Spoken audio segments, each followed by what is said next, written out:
وطر میں جو قنوت پڑھتے ہیں وہ ہاتھ اٹھا کر بہتر ہے یا باندھ کر بہتر ہے یا چھوڑ کر بہتر ہے؟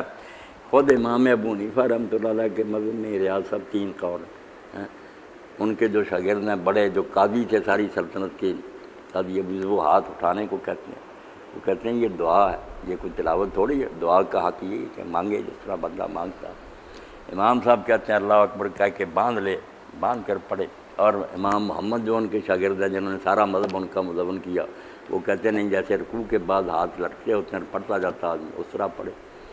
تو درست صحابی جس طرح جی چاہے پڑھ لے، باقی اٹھانا ٹھیک ہے، بہت اچھا۔ ہاں اللہ اکبر کیا کر جب سورت ختم ہو نا اللہ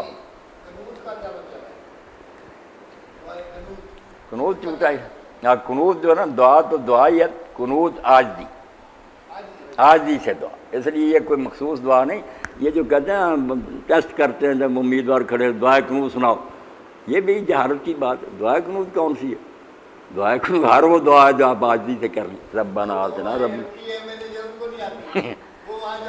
وہ اللہم انا نستعینک کا جو حضرت ابن مسعود پڑھتے ہیں، چلو ٹھیک ہے بہتر ہے، یا اللہ مہدنی آپ نے حضرت حسن کو سکھائی، وہ اچھی سب چیزیں، مگر اس پر پابند نہیں، بالکل اس کے علاوہ جتنی جی چاہے کر۔ آپ چغتائی صاحب دیکھیں حرم شریف میں جب تراویح ہوتی ہے تو امام پھر جب دعا کرتا ہے آدھا گھنٹہ پونا گھنٹہ روتے رہتے ہیں، اس لیے جتنی جی چاہے دعا سب قنوت ہی، عاجزی سے جو دعا کی جائے قنوت ہی کہلاتا ہے۔ جائز ہے، جائز قنوت نہ بھی پڑھے نا نماز ٹھیک ہی نہیں، رکوع سے پہلے یہ دعائے قنوت جو وزر والی یہ رکوع سے پہلے جو یہ مصیبت اور کوئی آفت آ جائے اس پر پڑھتے ہیں نا قنوت نازلہ فرضوں میں، وہ رکوع کے بعد نہیں، یہ غلط کرے، میں نے بتایا نا بے شک کبھی جان بوجھ کر بھی چھوڑ دیں۔ بالکل چغتائی صاحب حضرت عبداللہ بن عمر نے سارا سال ایک دن کبھی وطر میں قنوت نہیں کی، اور یہ امام مالک کا مذہب ہے، وہ کہتے ہیں فرضوں میں آئی ہے قنوت نازلہ، یہ وطر والی قنوت کوئی نہیں۔ امام شافعی صرف 14 یا 15 دن پڑھتے، جب رمضان شریف واضح گزر گیا پھر 16 تاریخ سے جو دن آئیں گے 14 یا 15 ہو گئے اس میں صرف پڑھیں گے، باقی سال نہیں پڑھیں۔ ہم جو ہے نا حنفی لوگ یا ہمبلی یہ پڑھتے ہیں سارا سال۔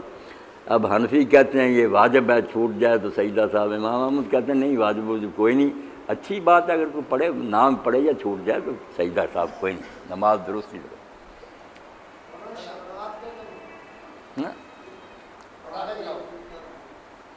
نہیں۔ شب برات کا کوئی ثبوت مشہور ضرور ہے اور لوگ یہ سب کر دیں۔ ہاں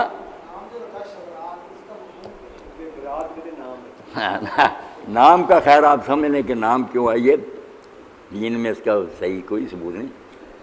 شب تو لیلہ سی نا، عربی زبان میں لیلہ تن تھا نا، لیلۃ البراء، اصل نام تو یہ تھا، برات نہیں براعت، الف کے بعد حمزہ، برات، برات ہوتا ہے بری ہونا، بیدار ہونا، لا تعلق ہونا، تو اس کو کہتے ہیں کہ اللہ تعالیٰ نا ان دنوں میں بہت سے مجرموں سے نا ان کو بریت دے دیتا، گناہ معاف کر دیتا، لیلۃ البراء،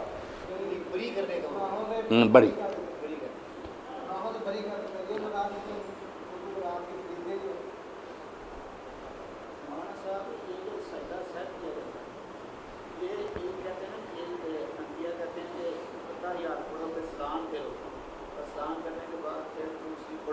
پھر دوبارہ آتا ہے یا آدر ساری پڑھو، اس کا صحیح طریقہ کیا ہے؟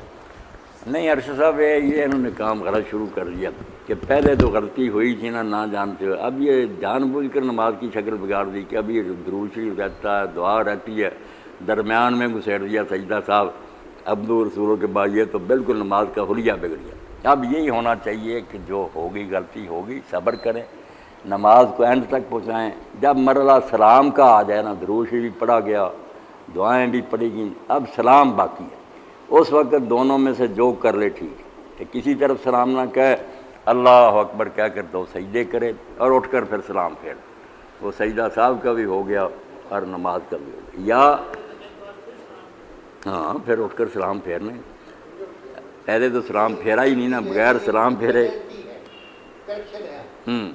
یہ آخر میں تلافی کرنا، اس کی کمی جو بعد میں پوری کریں،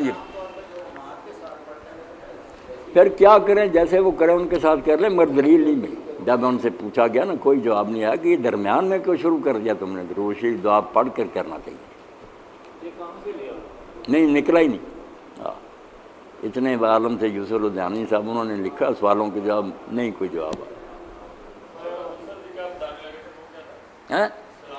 ہاں دو طریقے ہو گئے کہ یا تو دعا پڑھنے کے بعد کسی طرف سلام نہیں کہنا، اللہ اکبر کہہ کر سجدے کر لینے دو، پھر اٹھ کر سلام کہہ دیں، یا سلام کہہ دینا نماز ختم پھر دو سجدے کرنے ہیں اور اٹھ کر دوبارہ سلام کہنا، پھر دو سلام ہو جائیں گے، ایک نماز کا اور دوسرا سجدہ صاحب کے بعد۔